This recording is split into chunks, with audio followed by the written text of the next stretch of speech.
What's up, Spellslingers? ThatsBatz here, and today I'm going to walk you through a tier list meta snapshot for the Alchemy Horizons Baldur's Gate traditional sealed play-in event. Whew, that was a mouthful. Okay, so the data I'm getting here is interpreted from 17 lands. So I looked at 17 lands, both sealed traditional and sealed, because Alchemy Horizons doesn't have as much data as some of the other sets would for their sealed. Kind of interpreted some of that data, and that's how I come up with this tier list. So let's go through it together. Sealed is a little bit unique because, unlike draft, in sealed, you're kind of stuck with what you get, but it's still beneficial to know the strengths and the weaknesses of any given set. Okay. So first we have our low tier. These are the things you want to avoid if you can, because their win rate generally is below 50%, which obviously is not great, right? So we have Dimir Evasive plus damage proc. You try to get unblockable creatures through or evasive creatures through, do some damage, and then get some kind of benefit from that.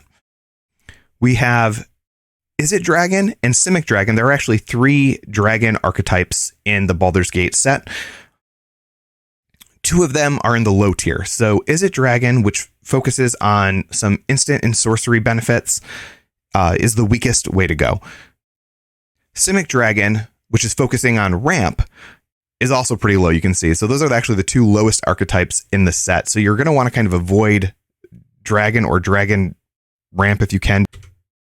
Next, we have the mid tier. The mid tier has a win rate of 50% to 54.5%, which makes it a little higher than average. So you're better off here than you are in the lower brackets. We have Azorius ETB Blink. So you try to get your enter the battlefield effects triggers, and then you use creatures and other effects like blur that blink your cards out so they exile them and then come back into play, and you get the ETB triggers twice. Celestenial life gain is pretty similar to what you see sometimes on ladder in the early rungs of the ladder. You're going to use a lot of the D&D cards to try to trigger some life gain, like Prosperous Innkeeper and Celestial Unicorn, and try to get through, gain life, buff up your creatures, and win the game. We have Golgari Graveyard, which makes use of graveyard synergies to try to win the game. And then we have Gruul Dragon, which is kind of like Stompy Dragon. It's big buff dragons that give trample and other effects to their creatures to try to go through your opponent right into the face and win the game that way. So you're going to notice that all the dragon archetypes are pretty low. There is a 3-color dragon archetype, but you can kind of guess that the win rate for that is actually quite low, because if you're playing from, the worst archetypes together, it's not going to make anything miraculous most of the time. That doesn't mean you need to avoid dragons when building your deck. You just should avoid relying on the archetype. All right, so let's look at the top tier archetypes now. Top tier archetypes have a win rate of 54.5 or greater. That is significantly better than average. So these are the archetypes you want to aim to be in if you can. It is no surprise that they represent the same 3 colors over and over. That suggests to us that white, black, and red have some of the strongest cards in the set. And so that's probably where you want to aim to be if your pool will let you go there. Now, that said, in sealed, it's often wrong to try to force the top archetypes if your card pool doesn't allow it. So keep that in mind above all else. Analyze your card pool and make a selection based on that. But if you're stuck, use this as a guide of where you might want to go. So first we have Orzhov Sacrifice Blink. It relies on leaving the battle effects triggers, unlike the Azorius, which relied on enter the battle effects triggers, which means they overlap a little bit.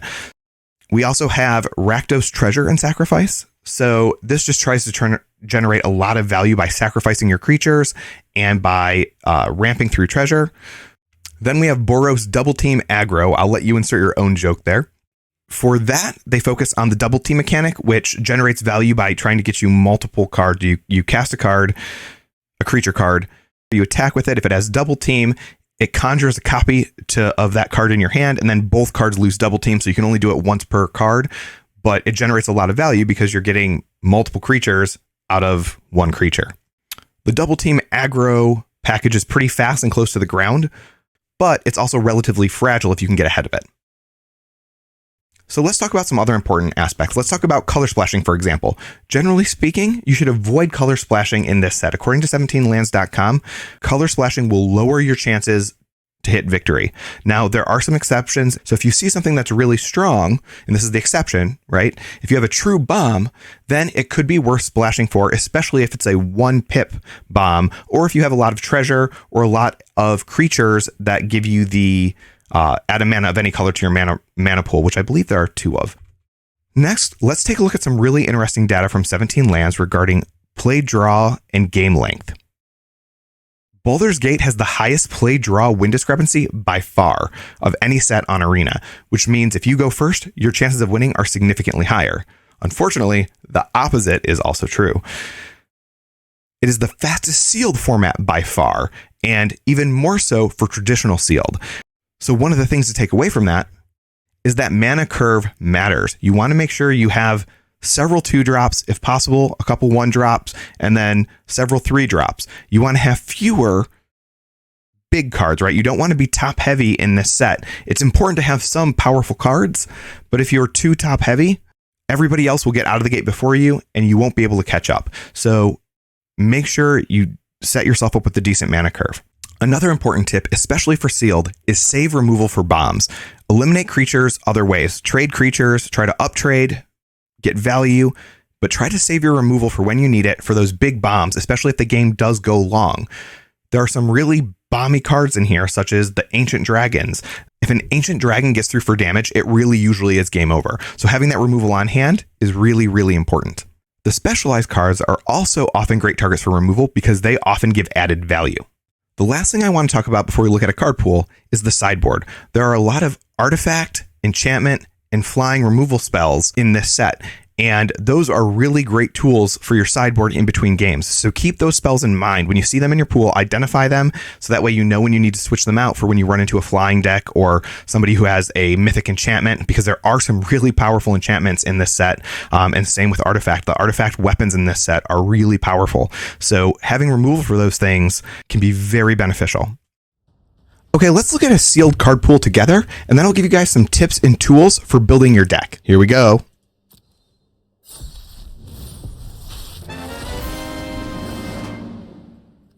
All right, so we have some interesting cards, a pretty divergent pool here. So we're in a lot of different colors for our mythics and rares. So we'll see what we can make work in our card pool. So let's do a quick scroll through,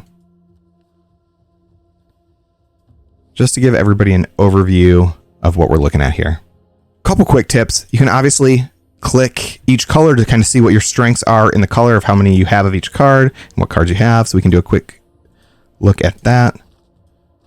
Our blue looks a little weak. We seem to have a lot of red, and our green looks like it might be a little low too. We have a lot of colorless. We have a strikingly large amount of colorless. Only 2 gold cards, which is a little crazy. You can also filter by creature. You can either do it right here in the filter things by hitting creature, or you can just come up to the search box here and type T:CREA for creature. And what it'll do is it'll filter by creature for you. And then you can just click on each type to see what creatures you have. Again, it'll give you a good idea, a good starting point for where to build. See, our blue is looking really light. So blue would have to be a support color at best, but it's looking like we're going to be avoiding blue. But that's okay. It's one of the weaker colors. We want to be in black, red, and or white. So this part I like, but we don't have a lot of black creatures to fill it out. But the white, maybe it's possible. We'll have to come back and take a look. There's our red. We do seem to be relatively strong in red, so red's another possibility. Here's green. And then our colorless. So I mentioned mana curve was really important in this set. So while I have creatures filtered, one trick that I really like, and shout out to PCW for this trick, is to go into our advanced filters, turn on 0, 1, and 2 for mana costs. You can click creatures if you want. We already have it filtered that way. And what you can kind of do is drop all your creatures into the pool here, and it gives you a look at what color combinations might work for your early curve. We have some white, red that works, and really that might be about it if we want to go early curve. It's kind of nice, right? And we can actually go through if we want and do the exact same thing for our late game curve.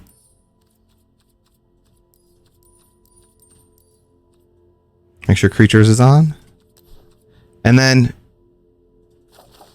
we can see what our mid to late game looks like as well with every color combination. And then you can kind of sort through, look for the combination where you have a sufficient amount of creatures in the colors that you want.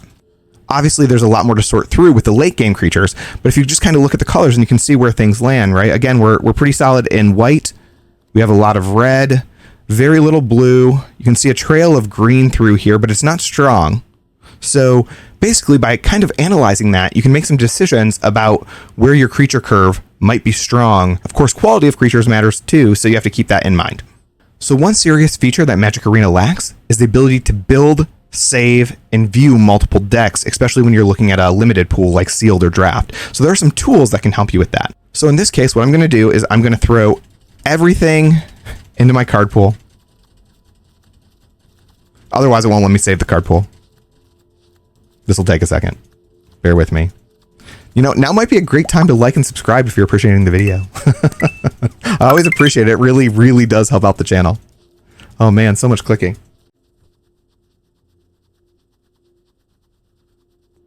That was exhausting. Okay, now that we're here, I'm going to hit done. Do not accidentally start a game like this. You will regret it tremendously. What I'm going to do is I'm going to add to decks. Now, I'll tell you right now that unfortunately you can't add to decks from the play-in event because it is a phantom draft, which means you don't get to keep your cards, but I'll show you a way around that in a second. So I'm going to go to decks. I'm going to hit export. And now I'm going to go to a site called sealeddeck.tech that lets you manage and save various versions of your sealed deck. Okay, so here is sealeddeck.tech, which is a great deck building tool. It has a lot of the same features as the Arena deck builder, plus some additional useful tools. So the first thing we're going to do is paste our deck. All right, now that has the numbers in, I'm just going to clear deck. And from here, we have all the same tools that we would in Arena, plus we can do other things like, we'll throw in our white cards here. So let's click in some white cards. We can sort by color, so if I want to see our white cards, I can just click them all over. Okay, you can see it's not going in perfect order there, but you just come over here and click on mana value and it will resort for you. You can filter your decks separately from your sideboard if you want to. You can apply all the different filters here. If it wasn't an Alchemy Baldur's Gate set, you could get a grade of the cards and of your deck from Lords of Limited. But what is really nice is we can save multiple builds of our deck. So let's say I built a deck that was just straight up red-white. Gonna sort by mana value again. 42 cards with 0 lands. Obviously, that's too many cards. But when I'm ready, I can save the deck, hit publish. And now it saved that version of the deck. That deck file is right here. You can see it in the name. And now I can switch back and forth between them. So if I wanted to clear this again and build something different, sort by mana value, publish. And now we have multiple versions of our deck that we can see. We can switch between them here just by clicking the recently published. We can copy the link and that link will be persistent. So basically, if you want to try multiple builds, compare multiple builds, this is a really, really great tool for doing that. The sad part is there's no easy way to import this back into Magic Arena. So you'll have to manually make those changes, but it's also a great way if you want to have multiple sideboard builds if your deck allows that. So something to keep in mind. So unfortunately, as I mentioned before, you won't be able to export your pool from the Phantom event because you don't technically own those cards. However, there's still a way you can get those cards in here if you want to play around with it. And the way you do that is to, let me switch back to Arena. You come in to your decks, you start a new deck. First, you're going to want to take a screenshot, by the way, of your card pool. So on your phone or write it down or whatever you need to do. Then you can come into the filters, keep on collected and not collected, select Alchemy Horizons, Baldur's Gate, and now every card in the set is here. So you just create your own deck here, even the cards you don't own, you can throw in it. So let's see, where is limited? So we have limited, we can set that there. And you just save that, export that, and load that into Sealed Deck Tech, and then you're good to go. So I'd like to take a second and do is develop my card pool off stream and then come back on and show you what I built, and we'll talk about how I got there. All right, everybody, I'm back. I have my deck built. I'm not going to lie, this is actually a pretty easy build for me. When we did our filtering and testing, it was pretty clear that white and red had the best and earliest colors, and white and red are still two of the best color combinations. The deck basically built itself for me. I do want to show you one interesting thing here. There was a choice that I had to make of whether or not to splash, because Minthara of the Absolute and Asterion the Decadent are both very strong Orzhov cards that might be worth splashing in, especially when you consider that I'm generating some treasure here. So I'm 3 cards over. I needed to cut the red dragon, and I needed to cut from the high end. So I was going to have to choose between sacrificing consistency or splashing, especially since I was going to cut the red dragon who generates a treasure. And I ended up deciding to go with consistency because at the end of the day, this will be a much more streamlined deck. Now, whether or not that's the right call is difficult to say. Let me know what you think in the comments. Should I have kept the black splash to be able to play my Asterion? Let me know down below. A couple things to notice before I go. Notice the curve. I have some definite early drops. I have a solid set of 3 drops, and then only a handful of late game drops, maybe even slightly heavier than I would like it, but there are some really good cards here. Meteor Golem is an iffy call because it's a very late game, but if my game goes long, maybe this will make the difference between me winning and not winning. Almost all of my support spells are removal. I feel pretty confident that I should be able to score some wins with this deck. If you want, give me your predictions in the comments below. That's it for now. Good luck in the sealed play-in event, and I'll see you next time.